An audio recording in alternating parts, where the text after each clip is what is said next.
me and Andrew turned down a lot of shit. Yeah. You know what I mean? We turned down a lot of shit. Just like, nah, we gonna stay doing what we doing for a while longer. So it's like when you sit back and you observe the game from that angle, you observe the game from what's missing in a podcast network, and also what's just missing in the podcast space. Mm-hmm. You know, you look around, you see all of these different podcasts, especially podcasts that have, Black hosts. They're just kind of like everywhere. And that's cool. That's great. Mm-hmm. But what if we can all partner together and have a home? Mm-hmm. You know what I'm saying? And we can have a home to where we can, utilize each other's resources on both ends to just make whatever it is we're doing even bigger. Yeah. Yeah. So it's just like I'm sitting there watching people say the dumbest shit in the world. I am not just the face of the Black Effect Podcast Network. I'm a 50% owner of the Black Effect Podcast Network. Yeah. Me and iHeart Radio have a partnership. Right. You know what I mean? Yes. So I don't know what to tell y'all other than blessings. God bless.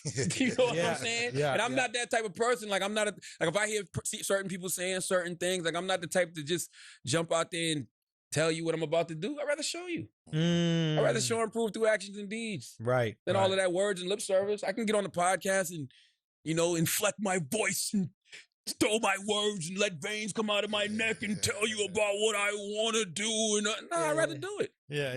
That's better, right?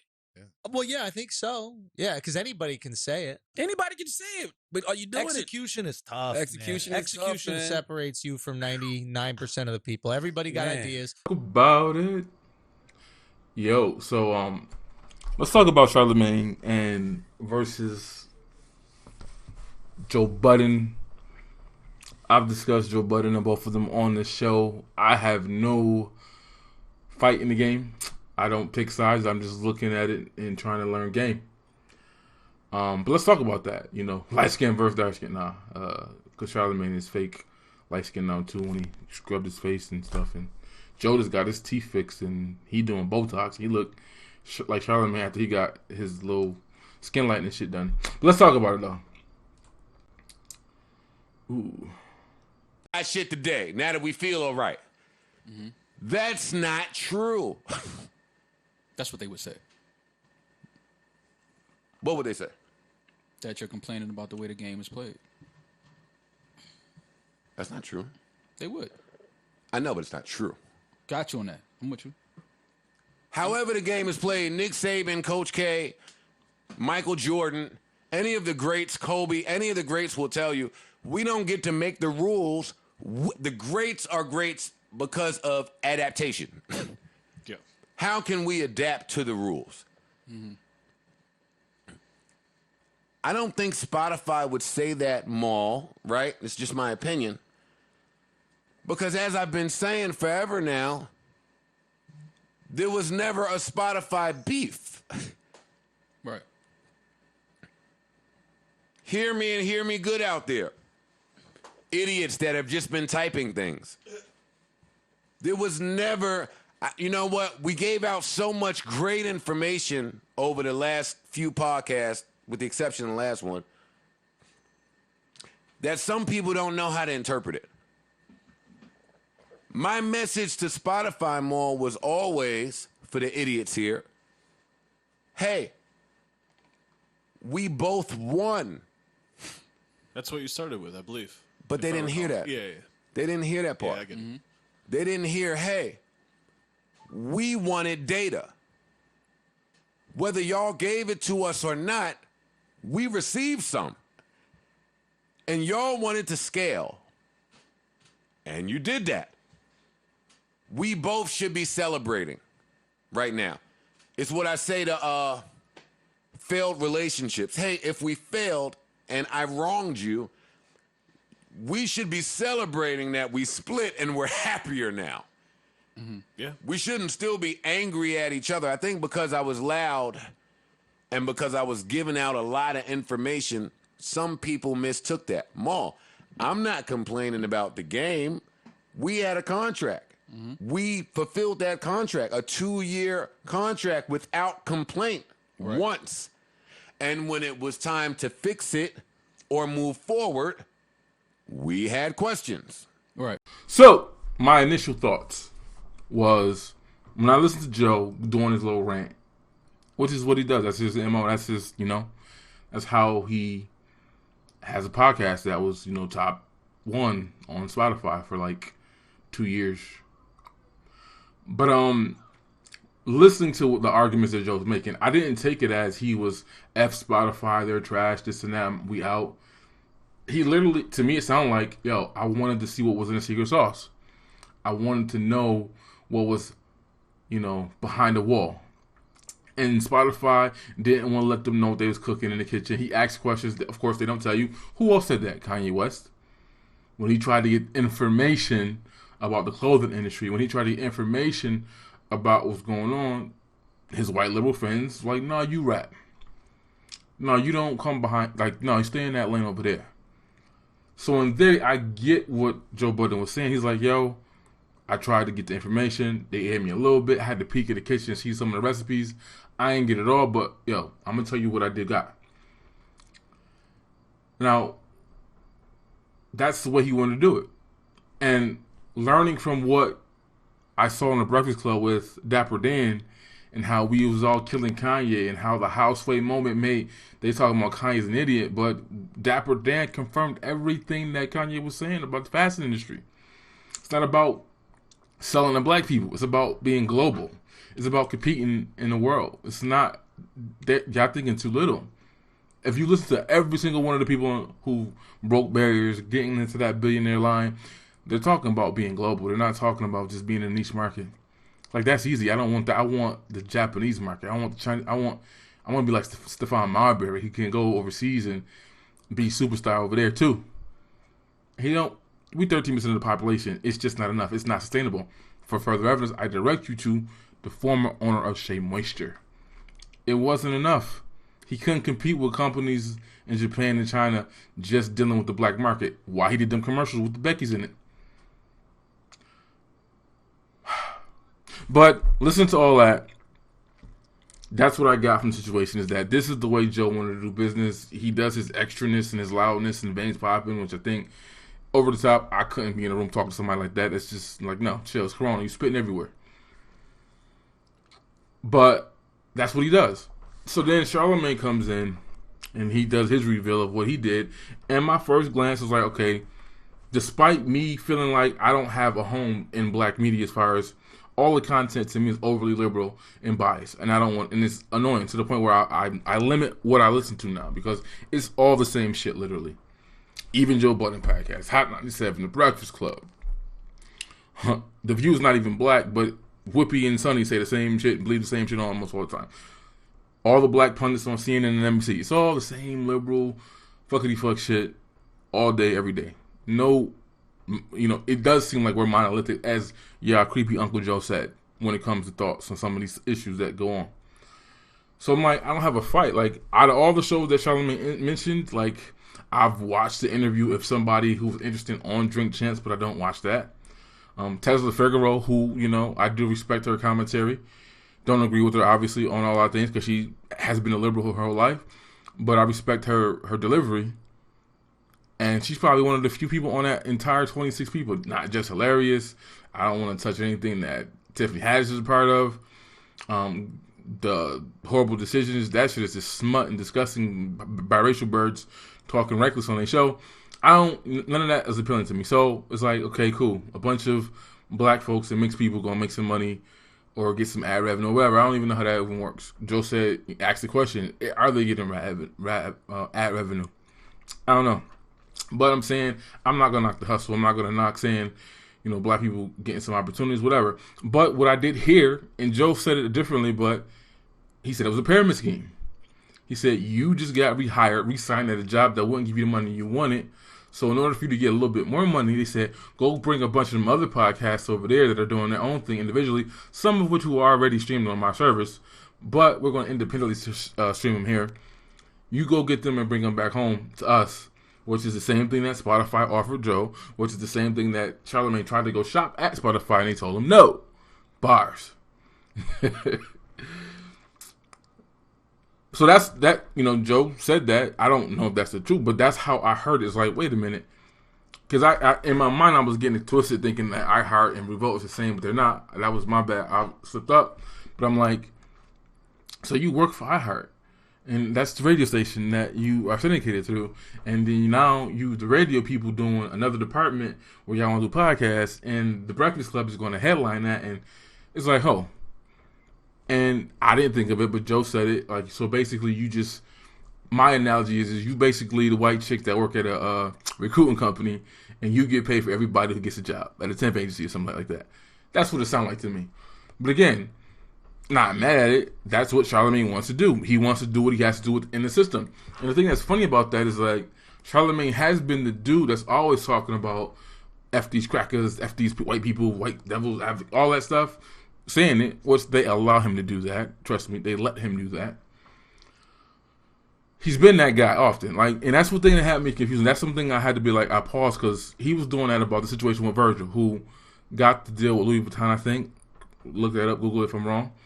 Basically, that was the beef that Kanye wanted that position, didn't get it, but they gave it to Virgil. I think that's his name, the dude who created Off-White clothing line, and he was Charlamagne properly, accurately picked out and said, "Yo, it looks like Off-White was getting hot."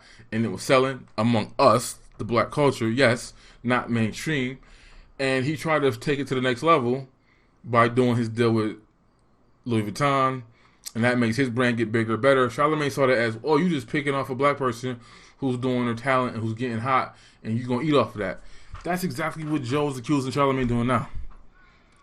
Charlamagne was adamant against, like, I literally had to, like, cause I'm like, at first, I like, my bad. I listened to Angela Yee and whoever the sister Elza was on there too, basically saying we got to go in and we got to do both. We got to come into companies and we got to work for the companies and then get the information and leave, or we got to come into companies and we can do both, and we need to be in these board seats and this and that. And I'm just like, part of me is like, well, you can't go in people's houses and change their furniture. Part of me still believes, even though I understand it differently now, is you're not going to get equity in somebody else's house. They're always going to give you enough to not make, like Joe said in his last rant, you can't make more than me. When you start looking like that, they'll dismiss you. So it's like, yes, black people are locked out of so many areas and so many situations. Yes, to get the sauce, the information, like Kanye said, these people would not give me the information. That's why he went $50 million in debt, because he was doing it with his own money, and they wouldn't give him the information. So sometimes you have to go in their house to get the information and come back out. So again, I don't think either one of them is wrong at their approach.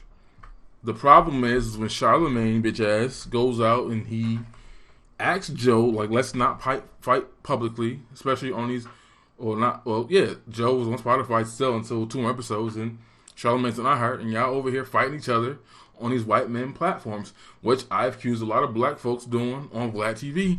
They go over there, sit on his couch, and they talk shit about black Republicans and Kanye and whatever.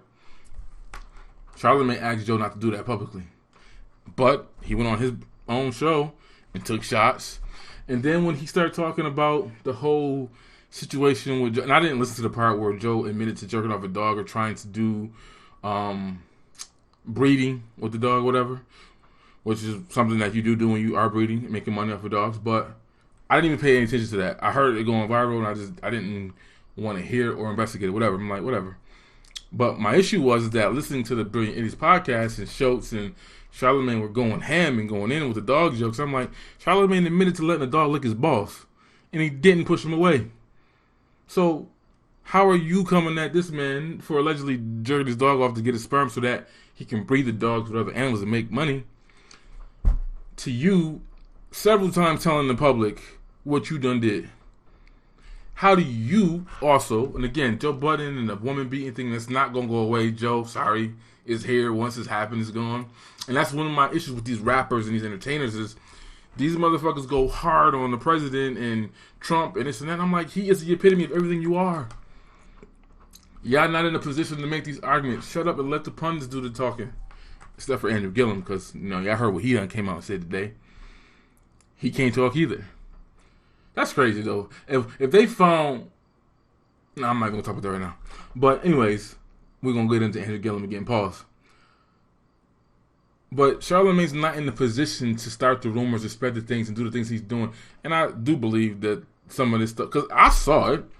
I saw, it's Joe Budden's birthday last week. The situation happened with Spotify. Charlamagne releases his information. Harry comes out of nowhere, even though she just went viral for the situation with Votto. Joe does his big epic rant about why Spotify is trash and he's not there anymore and they're not renegotiating. I did see that it was a thing. I did see that things were being piled on. Not saying, I don't know if anything is true. Again, I don't have a fight in this game. I don't have a side in this game. I'm just giving my unbiased opinion on the situation.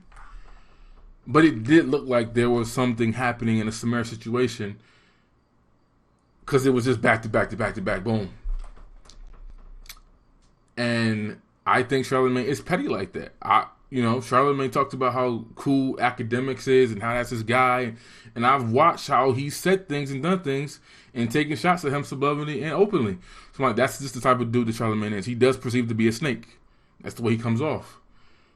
Or he's the type of person, like, he'll put you on, like, you ever have a black friend put you on a job and then y'all don't be friends no more because you realize the person's an asshole at work? He seems like that type of person. But yeah, watching this situation, and again, I want people to just look at it from both angles. Don't pick a side. Black people are locked out of a lot of spaces, a lot of shit that we just not in. We oversimplify and say, well, just quit playing, go do your own thing. And that sounds good, but it's not practical in many cases. Sometimes most of the black stuff is not funded by black people, and you don't own it, which is true. But let's be honest about that. That's a reality. A lot of the stuff that we do and we have isn't black owned or operated. A lot of black media, we call black media, is black targeted media, which that's a problem with Charlamagne's situation, because it's only 51% owned black. The rest is owned by iHeart. We get, it gets confusing. Don't be if you're telling a black person don't be talking pro-blackity black with a non-black wife, then don't you be talking pro-blackity black with a half-black company. Right? But it's different ways to skin a cat, right? Byron Allen basically used black people to negotiate his deal with CBS or whatever. Judge Joe Brown was saying it the whole time, like, yo. And again, I just looked at it objectively. I did my video years ago about, Byron Allen's white wife. Is that a problem? And I listened to what he had to say. He's been on some of the things he said for a long time. It just was weird how closer to this situation he got extra liberal in his commentary and stuff like that. And that's when I just fell back. Like, all right, let's see what this dude's doing. As you see, Yvette Cornell and Antonio Moore, he's the only acceptable billionaire, right? Because he rocks with them, or they were on his payroll, but every other billionaire shouldn't exist. But, he's okay though. Even though it literally looked like he used the Civil Rights Act to negotiate on behalf of Comcast because he wasn't an opportunity. And again, Bob Johnson would have never got BET if he didn't get a $500 million loan from a white person. Byron Allen would not have gotten his TV networks on other TV shows on other networks had he not have a white person speak up for him and threaten to boycott or whatever. So clearly, black folks are so locked out of some of these situations, they need some allies. That's just fact. That's not disputing it. But again, as I said in that Vlad situation, that's a situation where we're not locked out. That's a situation where you can pick any one of these fuckity fucks, Charlamagne, Van Lathan, Joe Budden. You can pick any one of these people and say, I want to go sit and do interviews with you from the black community and speak from that space. I would prefer to be somebody that's unbiased and apolitical and not partisan. That's not going to happen. But I'm saying we can control that completely. But, But yeah, man, this situation happening is interesting, but all I gather from this is we got to stop trying to put things in one way, or acting as if there's only one way to get things done. Charlamagne's doing it his way, and that's what he wants to do it. Cool, but Charlamagne did not have to come out and speak against the way Joe Budden is doing it. And I know they have their little weird lovers quarrel and whatnot, and they go back and forth, and they do their thing and they have an obsession with each other, and I get that, cool. But again, Charlamagne went public with it. He didn't have the commentary. Because that's the thing that was interesting, right? Because Joe Budden brought something up too about Akash, the Indian dude, and Schultz talking about the situation. Rory was silent the entire Joe Budden rant, like, yo, I'm white, I have no business speaking this conversation. Again, I feel the same way about Vlad. Why are you going to Vlad as a black person talking to this man about reparations? Oh, I changed my mind. It should be a check. It shouldn't be a check. Why are you speaking on this conversation? You shouldn't be here, guy.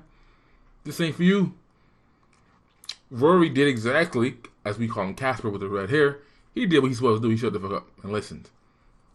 Andrew's not going to do that, and I get it because he is who he is because of Charlamagne. Charlamagne put him on. So he's going to tag team and use his show to his other show, besides the one that they do together, Flagrant, to have a conversation and talk about it. That seemed like it was, in this so-called spare tactic you saw from mad different angles, and it played out the way it did. But Schultz shouldn't have been talking about that conversation because he doesn't know. And when Joe says it's oppression on a bridge, I don't think that them not giving you equity in what they own is oppression. I think that, again, as long as you are in somebody else's house, you're not going to get equity. You're going to get a little piece, but it's not going to be a cost to them to the point where they feel like they take a loss. That's just what it is. As you shouldn't be. If you own and control something, you should do the same shit. It's called ownership. Joe talked about how when he asked Jay-Z about the stream shit, what was Kanye's complaint about Jay-Z in his situation with Tidal? He not releasing the streaming numbers. He didn't know how well his album did because Jay-Z and Tidal were doing some funny shit with the numbers, but he wouldn't let the artists know what they was really doing. They're not going to let you know that, though. They're not going to let you know how the sauce is made, black or white. But Joe went in there and got the information, came out on his couch like he always does, and told everybody what it was. Some of the stuff is confusing about the watches, didn't want one of them, about the vacations, all that. Talking in circles, that's what Joe Budden does. But at the end of the day, I get that I don't think there was any beef between him and him.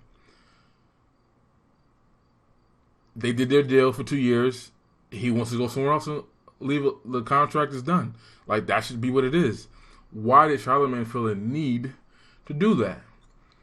Now, think about this out loud, as I didn't think about it before, but Charlamagne similarly did the same thing to Monique. The difference with Monique is Monique was asking the entire black community to join her because she didn't get a good deal with Netflix. And that was my issue, is that she took that situation and exacerbated this gender war between black men and black women. I did not agree with what Monique said about Charlamagne as far as, well, he would be the one to, set his wife out to get raped by Massa. Like, that was some shit that she said.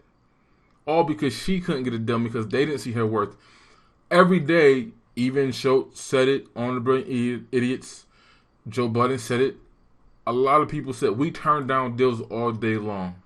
We turn down opportunities that we don't find good enough. So, how does that work? Why does Monique get to sue because a deal came at her and she thinks that she should have got more? Wanda Sykes had the same situation. I think hers was less money. What did Wanda do? She turned it down and went somewhere else. Ain't that how the game work? You turn it down and you go somewhere else. Or, what a lot of people recommend her to do, I agree with Charlamagne, is why don't you go on the road, do some comedy, and do your own thing. Like, we are in an age where you don't need record companies, you don't need labels, you don't need these big social media things to do all this. You can do the shit yourself. Harder work, definitely the blueprint and everything is laid out for you. And that's why when they do that for you, they want everything. And that was part of the issue that Joe said he had with the Spotify deal is, if we do this deal, we give you a whole bunch of money you've never seen before. Everything you do, that means his pull-ups, that means his state of the culture, all his other deals, they get a piece of that too because they're invested in you. I understand why people walk away from those deals. All them American Idol people, even the people who lose, you lost, but you still got to give American Idol some of your bread and everything you make for the first couple 10 years, whatever. Again, everybody doing that. Mona Scott does the same thing. I'm sure it might be done now, but whoever, Cardi B, they eating off of her for a period of time or a limited time, unless they end up buying themselves out of that situation. Amara La Negra, if she pops off and she has some success, whoever the lady of the reality shows she signed with, they get eaten off that. That's how the game works, man. When I was younger and in gaming and stuff like that, all these channels was like trying to get at you. Like, they do rape you. They're providing the heavy lifting and the hard work. And that's the point that Joe made, is like, how can you call this ownership when you don't spend any money and you don't own anything as far as shares in the company or stock options, things of that nature? Like, you can't really call that ownership because you didn't put anything up for it. If you went in your own pocket and dropped a couple bands to join with them and you put your money in it too, or you brought a bunch of investors to come help, that's different. But it doesn't seem like you did that. But anyways, that's my video. That's my take on the situation. I wonder if it'll stop. We'll see this week if Andrew Schultz and the little Indian dude fire back because they were in their feelings, of if they get in the feelings of what Joe said. Charlamagne has to address a lot of the things because it did.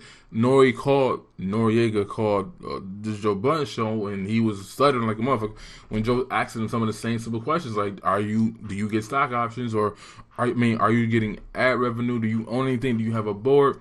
Again, that's the point I was trying to make. Like, Kanye West is pouting and screaming, and that's working. That's a way to do it. Like, again, it looks soft, it looks suspect, it looks bitch ass. It does to me, but it's working for him. He's like, he uses his platform, he gets a bunch of cachet and says, like, yo, he's taking advantage of the social justice situation right now. He's taking advantage of the fake white guilt that these companies are having, where they're not going to really put money into the black community, but they're going to give these, umpteen percent of their, percentage of their income over a 10-year period of times, and we'll never see that money. So a lot of these people, these gatekeepers, these people who are celebrities, they're taking advantage of that shit. And I'm not going to knock the hustle for that. But there's a reason why Kanye's tweeting, I don't have a board at at Gap, or a board at Adidas, but I'm doing this, and that. I should be able to be making some of these decisions and helping the company when I'm giving y'all a lot of bread. I'm not just talent. Again, I, for the longest, thought, like, yeah, that's kind of weird. You in somebody else's house begging them to give you a position to elevate you. I don't know, but that's a tactic. That's the same thing that Byron Allen did. He's like, yo, y'all won't put my shows on y'all network.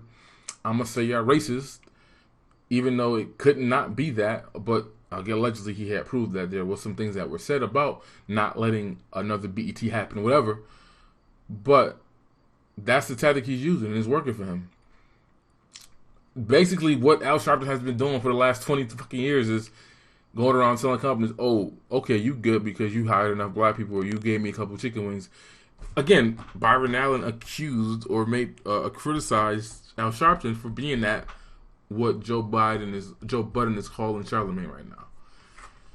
He accused him for selling out the black community, and he got the little MSNBC job where he can't even read the damn teleprompter and spell respect. And he got a couple $100,000 a year, or he got a percentage of the companies, because basically he's the one that they go to say, tell the government we're good and we're equitable and we're sharing the wealth and we're giving black dollars and advertising dollars to people, which they're not doing any of that. That's why Byron Allen had to sue. But he's that black face. We got to talk about that more too. I'm running on, but like in Chicago this past week, that thing just happened again, where black politicians, Chicago has the most black elected officials in the country. That's why Chicago politics is important. And in the 16 economic indicators of what success is, black people are dead last in all those categories. Point ever. Marijuana has got passed legal in the situation. The mayor, the governor, all Democrat ran. They play this game of, we're going to make sure black people get a lot of these contracts, and their applications are going to pass. They qualify. It's not happening. Shout out to Mace Jackson. I'm going to probably leave a link to where he breaks it down totally. And I might just leave a clip, do a separate video giving a clip about it. But it's just politics as usual. Black folks being used. Certain black people in the community have no problem being the mascot, like Al Sharpton has been for the last 20 years. And they tell everybody lip services, but then again, they go find that black dude on the street and make him the face of something and use him. We saw the episode, exactly what you saw happen in Power with Lorenzo Tate character. He came in to help, actually. But the St. James dude or whatever The white dude who was doing business with Ghost, he basically used Ghost as a black person trying to revitalize the community, take advantage of the opportunity zones. All that shit is showing you. And I heard that they're showing you the same shit in this new one, this new episode, this new stuff where Tariq is running around being a dope boy in college. But yeah, like we have to address that though. Like we got to start looking. Like I hear black people still saying we got to vote for this person because they're black, and I'm like, these black folks are selling you out too. Like it got to be deeper than that. It got to be more than just the color of their skin to why you want them to be in a position of power. Like come on, like it's too many examples. And in Chicago right now, it's unfortunate, but black folks, we hear all this commentary all over the country. Like the people who were hit by it the most should be able to go into these businesses and they should be able to make some money. And then the politicians say, yeah, we're going to do that and shake hands. And all these rich ass white dudes are getting all the money off the lobbying, off the cannabis businesses, from every aspect of it, from growing to housing it to security for it. Like black folks ain't going to get none of that. Yet that was the whole premise of making it legal. It's like, yo, we're going to make it legal. Let's help out the people. You got white dudes who got in trouble for some weed when they were 10, 15, and it never really affected their livelihood or changed their outcomes, but they're getting these jobs. I mean, these dispensaries. They're winning the lottery for the dispensaries. And the black folks just, quote unquote, don't qualify and don't meet expectations. But that's a different video. What you think between Joe Budden and Charlamagne? How did you take it? Again, I don't have a side in that. I think there's more than one way to skin a cat. The problem I do have is with Charlamagne coming out publicly trying to shit on what Joe Budden is doing. Although I do think that some of the ways that Joe Budden goes about doing his business publicly is kind of like, that's not how we do business, but it's working for him. He's successful. He had a #1 top show on their network, and he's probably going to release the information in the next month or so about where he's going to be at next. And the difference between him, and as much as we don't like what Dame said on the Breakfast Club, he's right. There's a difference between ownership and working for other people. Charlamagne can't give his kids any of that. Joe Budden owns his podcast. He can give it to his children if he chooses to. It's his. It's ownership. Dame did a horrible way of explaining it, but I get it. What made me get it too, I remember watching The Wonder Years, which was one of my favorite TV shows of all time. And I remember when Fred went to work with his father the one day, and he was all looking at his dad, boss people around, tell people what to do, and they were listening. He's like, oh shit, my dad is a G. He telling everybody what to do, and he to go. And no. As soon as he saw his dad get yelled at by the actual boss, the actual owner, you was just management. You was just third party. You were yelling at these people to get them in shape because you know that if they don't do their job, you won't lose yours. And he lost respect for his dad because he thought that his dad was something that he wasn't. And that's what I correlate to what Dame was saying on the Breakfast Club. Even though Dame was full of shit and talking in circles and wouldn't admit, yo, I sold t-shirts and I cleaned up and then I sold drugs. That's how I got my money. But the point was still the same. There's a difference between trying to be in a situation where you're an employee versus an owner. Charlamagne wants to be an employee. Joe Budden wants to be an owner. That's the difference. That's just that simple. And neither one of them are wrong. You should take your money that you've made being an employee. Hopefully you set something up outside of that to give to your kids and to continue your legacy.